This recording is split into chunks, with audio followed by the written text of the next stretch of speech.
like the ERP I work with has 5,000 customers in North America. Yeah. If I were to give you and usually people ask for 3 references, right? Usually, commonly, something like that. Yeah. If I were to give you my 3 best references, that's a 0.06 percentile of success. What are the chances of your company ending up in the 0.06 percentile of success?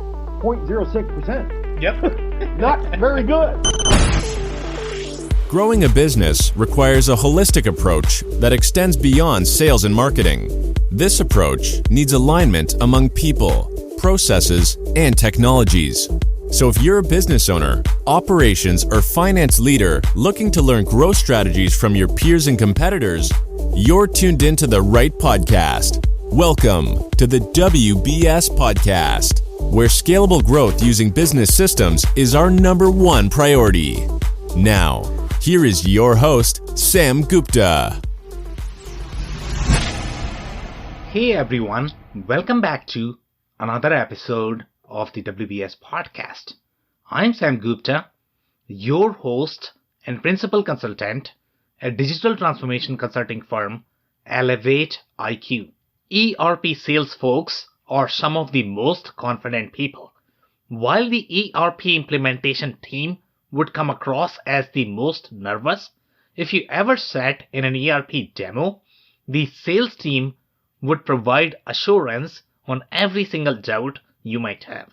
And the implementation team is rarely involved in the sales process. After signing the contract, you might never see the pre-sales or salesperson, and in the implementation lead might not agree with the verbal commitment during the sales phase. To be successful with your ERP implementation, you need an expert and who knows how to look under the hood. In today's episode, we have our guest, Andy Pratico, who discusses why ERP demos are designed to deceive and why ERP salespeople are more incentivized to sell their products than the success of their customers. He also touches on how to find the right references and evaluate them. Finally, he discusses different manufacturing verticals and their unique requirements. Let me introduce Andy to you. Over the last 40 years, Andy has worked with over 1,000 manufacturers across North America. Past president of Vancouver Apex chapter, he has published a book entitled How to Select Your ERP Without Losing Your Mind or Your Job.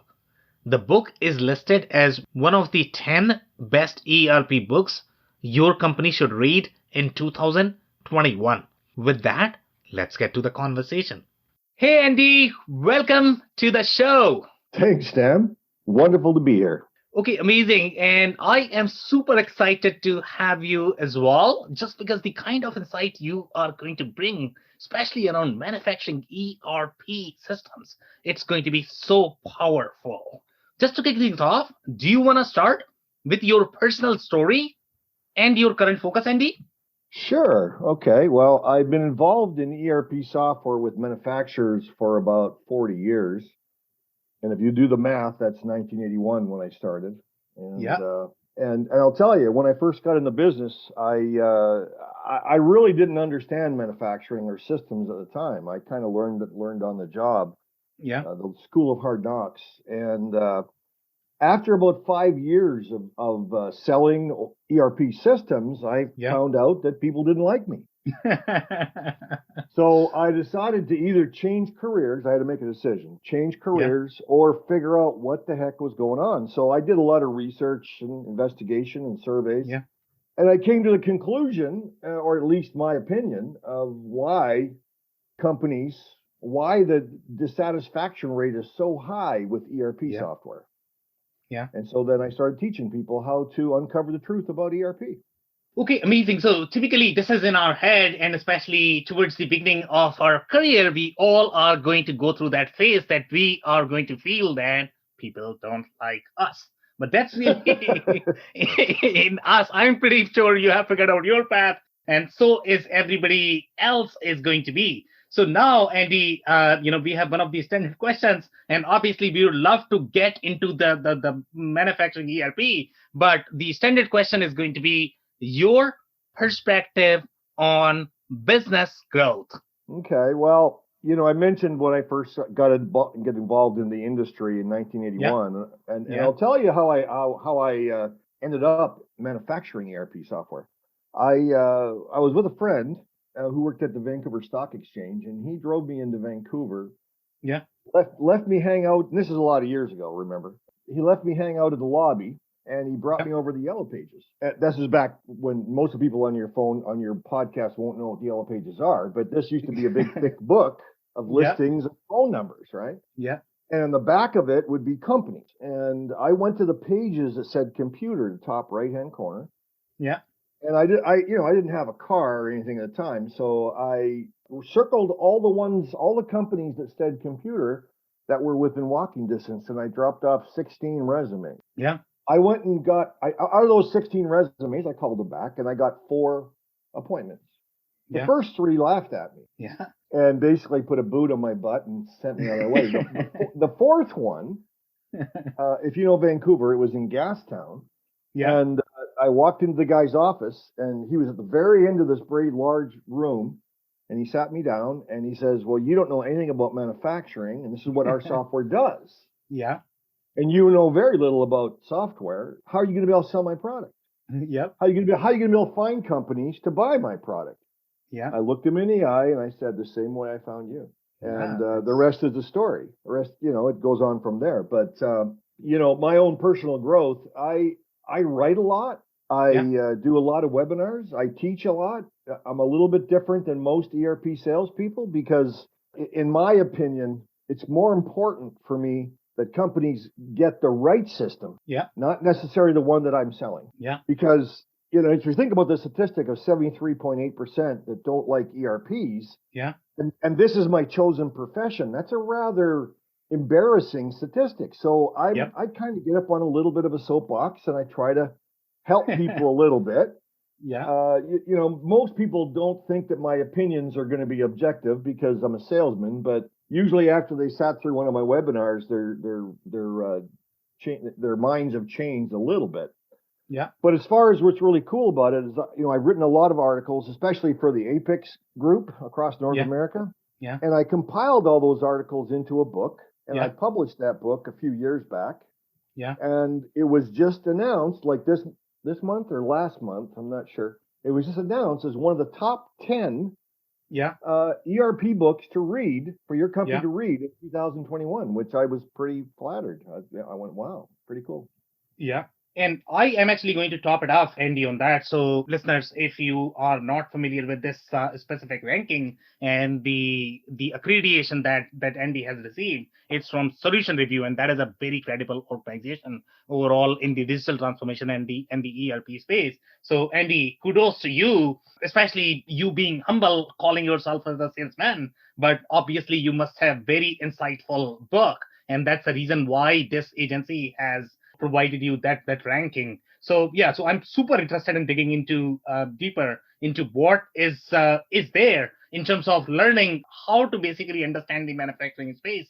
What are different micro verticals that are going to be inside manufacturing, because manufacturing sector is extremely broad, and each of those specific micro verticals in the companies are going to be very different from the process perspective.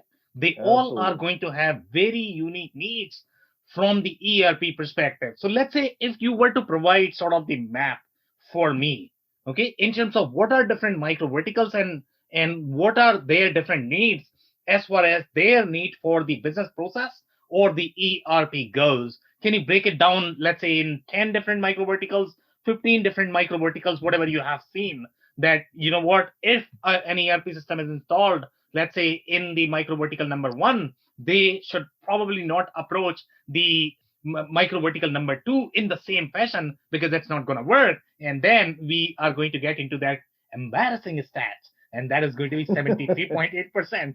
Nobody wants to see that, Andy. So tell us those 10. Sure. Tell us 10 to I, 15 different micro verticals. I'll tell you what, Sam. Do you mind if I describe my concepts of how to select or how to evaluate or how to uncover the truth about ERP systems first? And Please do. then I can segue into those micro verticals that you're talking about because it'll make a Okay. little more sense, I think. Okay. The first thing is that if any of you were to type in how do I select ERP into Google, Yeah. you're going to get some semblance of a similar list. And I don't care who wrote it, who defined it, they're all similar. Document your requirements, get a budget approved, Yeah. send your requirements to a bunch of ERP vendors, Yep. score them, invite in a short list for demos, set up, Yep. maybe a second round for your really small short list, and then speak to references, and then hallelujah, you make your decision. Yeah. That's what I call the legacy method for evaluating ERP software. Yep. And people have been doing it that way forever. And like I said, you type how to select ERP into Google, you're going to get some semblance of those steps. Yeah. The problem is that when you're evaluating ERP software, you're dealing with something called an ERP salesman or salesperson, pardon me. Yep. Salesperson. And as you can assume, those salespeople are commissioned. Yep. So it's in their personal motivation for you to buy their software. Okay. Yep. Regardless of if it's a fit or not. Now, I'm being a little bit, exacerbating the issue here a little bit, but the point is that if they come second, they don't get paid. Yep. So ERP salespeople and ERP vendors have a tendency of looking at those steps I just described of how people evaluate software and then making sure they do all they can to look good on those specific steps, whether it has anything to do with that company or not. Look good during those steps. So, if you think about it, how long does it take? Let's talk about sales demos, for example, because personally, I don't believe in them because I think they're just a marketing trick to fool people. Yep. Because think about this, Sam. Have you ever used ERP software before? I have. Which is, name one. There are tons of them. I'm not gonna do the name drop. You know me, right? That's okay. It doesn't matter. Pick one in your mind is what I was going to say. Beautiful. How long did you use it for? For last 5 years. How fluent were you after 5 years? After 5 years, I was extremely fluent. I struggled a lot in the first 1 or 2 years, but after that, once I started using daily, I became fluent. But Beautiful. Initially, I struggled. If I stop using for 1 month, I struggle again. Isn't that something? How atrophy sets into our brain? Eh? Yep. Okay, so you've sat through many, many sales demos. I have. How long are they? Typically, depending upon how much patience people have. Some people who are buying for the first time, they are probably going to be sitting in a demo only for 2 hours.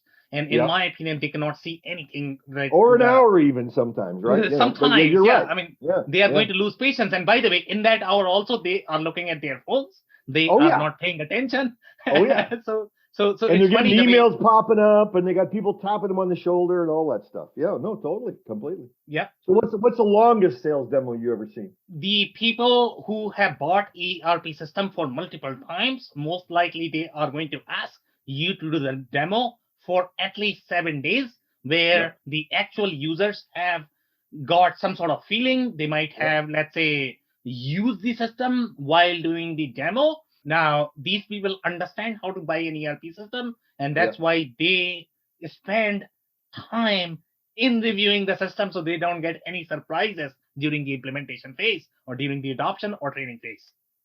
I agree that does happen. And 7 days might not be consecutive. Yep. But certainly they put that much effort into it. Yep. So have you ever heard of a show on the Discovery Channel called Brain Games? A little bit. Tell us more about that. Brain Games is one of those specialty channel shows, and it's a story. It's a show about optical illusions. Yeah. And it's about your brain, right? Yeah. And I was watching an episode, and the guy said, "Did you know the human brain receives 200 billion bits of data per second? Oh, wow. Yet it can only comprehend 2,000 bits per second." I agree. So if you think about all of the stimuli that we're getting continually, how much of it do we actually absorb? Now, if you think about a sales demo, which might be anywhere from 2 hours to 7 days. Yeah. Yet it took 2 years for you to be fluent. And consider the person that's demoing the software is usually a professional presenter who really knows how to make the software sing. Yeah. You ask them, does it do X? And even if it doesn't, they have a way of navigating to make it look like it sort of does. Yeah. How much do you learn by watching a sales demo? Very little. Very little. Well, I'll tell you what you do learn. You learn if you found the screens to be familiar. Yeah. Or look pretty. Yeah. Or easy to follow.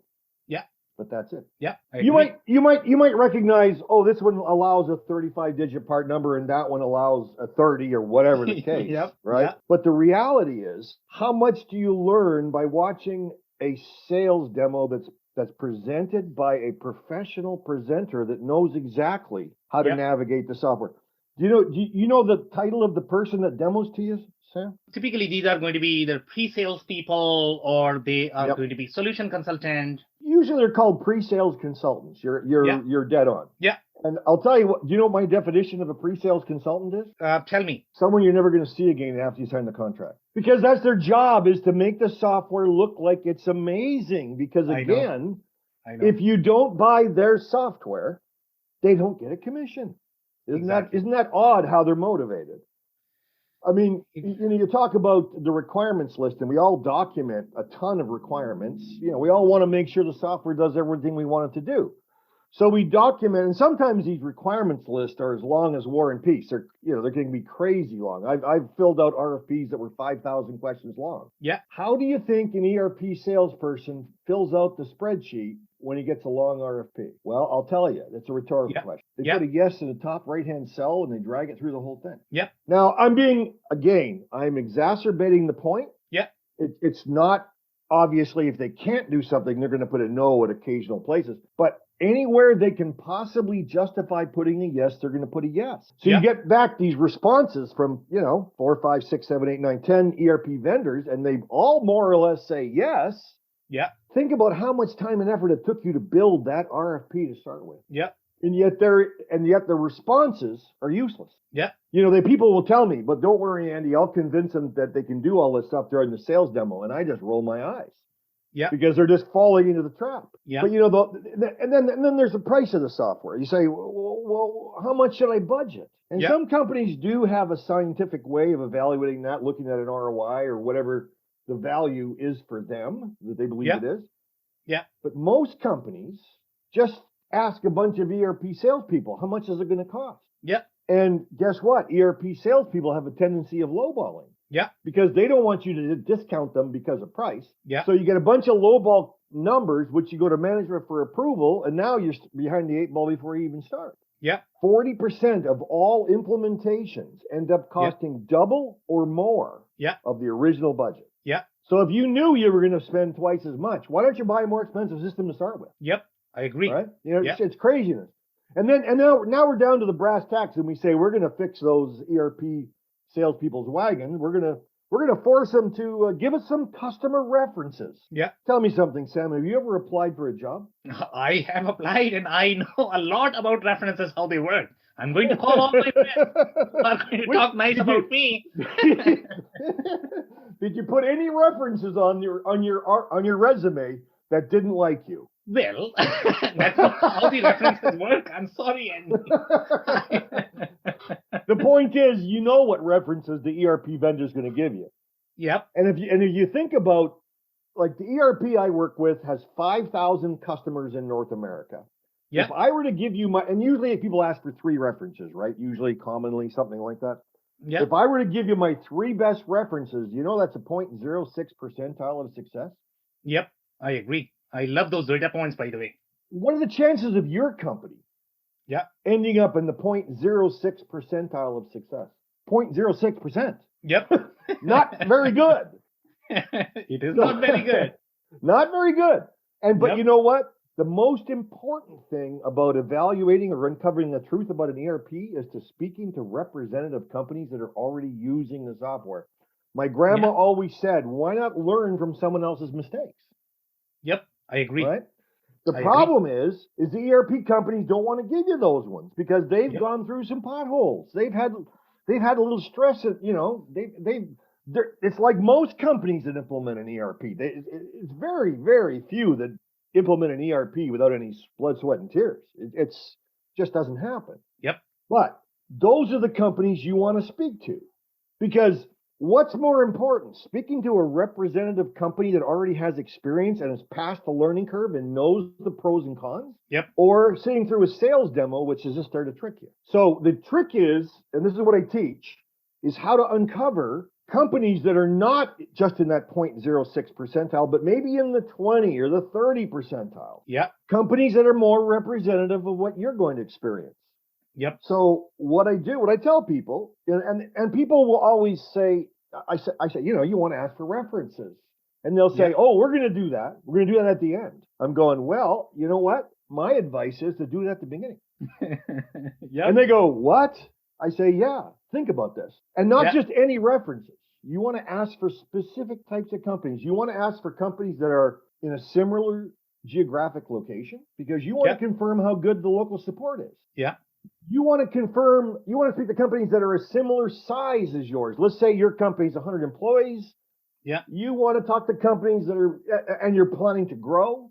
So you want to talk to companies that are maybe from 80 to 150 employees. Yeah. So you can confirm the software is not too big or not too small. Yeah. Right? Yeah. You want to speak to companies. Okay. Back to defining the RFP, that War and Peace thing I talked about. Yeah. Really what I believe you should focus on is what's critical and unique to your company, and forget about the rest. Every ERP has an age trial balance in it, right? Yeah. Every ERP that has an accounting system has an age trial balance in it. Don't waste your time, your mental effort in evaluating systems with white noise of confirming whether or not they have an age trial balance. Yep. Focus on what's critical and unique. The must-haves, the things you cannot live without, the reason why your company is successful, your personal competitive advantage. If the software cannot meet your personal competitive advantages, why would you talk to them anymore? Yeah. Right? So when you're asking for references, you want to talk to companies that are local, similar size, and using the same critical and unique requirements that you want to use. So you can talk to them about those and find out what they like and don't like. And especially when, let's say you ask for that list up front. The first thing an ERP salesman is going to say is, well, it's not our policy to give references so early. Once we're selected, we'll give you references. Well, I suggest, remember I told you the story about me getting the boot in the butt? I suggest you give them a boot in the butt, because you are the customer. You decide how you're going to evaluate. You decide how you're going to evaluate their specific product. And if you're saying, the first thing I want to know is a list of customers that are representative of mine, and they say no, tell them to go away. There's 1,000 ERPs on the market. There's lots more waiting outside, taking numbers from one of those little, when you go to the deli and they get those numbers, you take a number, please, and there's a whole long list of people. There's a whole long list of them outside waiting to talk to you. Yeah. If they won't give you references up front, tell them to go away, pick somebody else. Now you've got it down to 3 or whatever vendors, and they're giving you a list of customers that are local, similar size, and similar requirements. Yep. Now, maybe you might recognize 1 or 2 of those companies. Those are the ones you want to call. If you don't, you look at their websites, look at the ones you have on the list, and decide which ones are most representative, and then you contact them. Now, with COVID, of course, it hasn't been easy to visit companies, but the best situation is to visit them. And I'll tell you why. I'll tell you a little story. Okay. I lived in the U.S. for 11 years, and I was in Denver one time. Pardon me, I lived in Utah, but I was talking to a company in Denver. Yeah. I called him up, and he says, "Hi, Andy, I've already bought a system. Thank you so much. Merry Christmas," or whatever it is he was saying. And I said, "Really? Oh, which one did you buy?" And he told me. And I knew that software because I do a lot of research on different systems. And I knew that software had a reputation of bad references. So I said, "Did you speak to references?" And he says, "Oh, yeah, they gave me 3. All 3 told me they walked on water and that there was a burning bush outside their office on fire right now." And I said, "Oh, well, that sounds pretty good. Do you mind if I ask who those 3 companies were?" And he told me the 3 companies he spoke to. Now, one of them was in Houston, and I was going to be in Houston in the coming week. So I found a moment to go and visit that specific company. I walked in. I said, "Hi, how do you like XYZ ERP?" And the guy looked at me and he goes, we don't use XYZ ERP. What it was is the owner of that company was friends with the owner of the ERP company. And he had a special phone number set up. So when you call, you get the owner and he would tell you wonderful things, doing his friends a favor. Yeah. So again, making a phone call, that usually you can uncover something, but really you want to visit and see it and see the people on the shop and all that. So you really do uncover the truth. Yeah. The point is, the only reason why we're evaluating ERP software at all, because I mean, it's a lot of work, is to uncover the truth. That's what we're trying to do. That's it. Uncover the truth, because there's so much marketing fluff out there.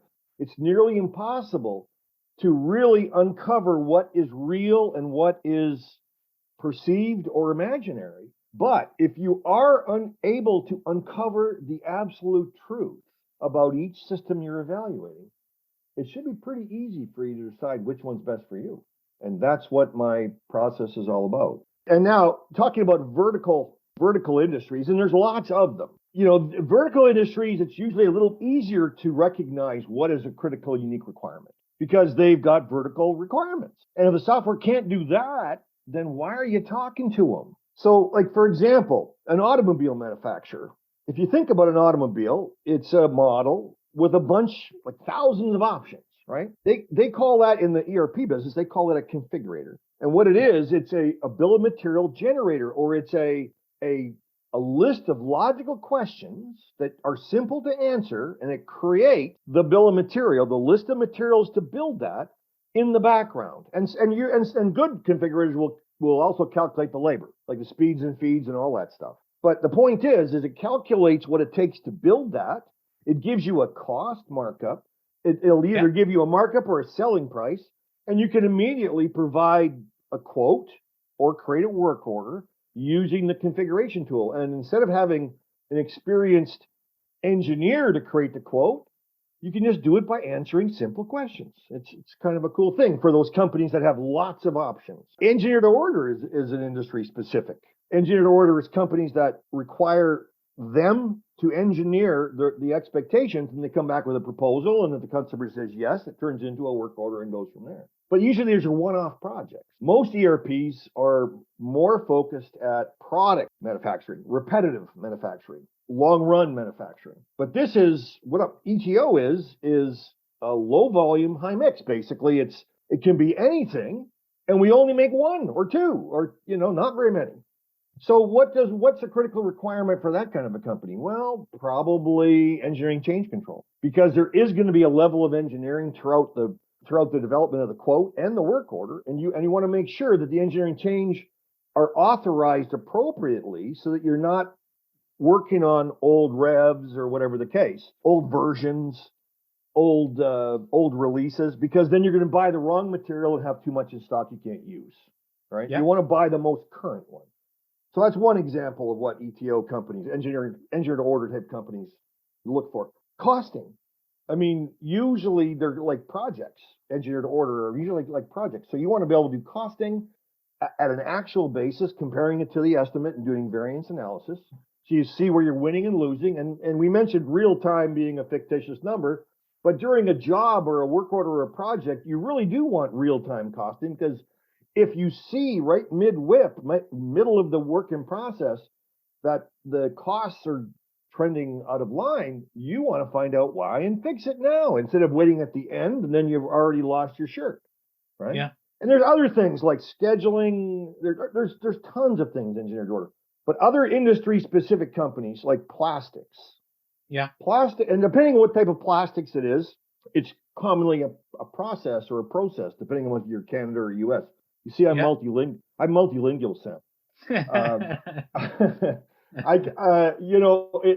Process is like a batch manufacturer where you have a big vat of something and you mix it all up with with a recipe and a formula sometimes, and then it takes that stuff that you've just mixed up and puts it in different unit of measures for delivering, packaging unit of measures.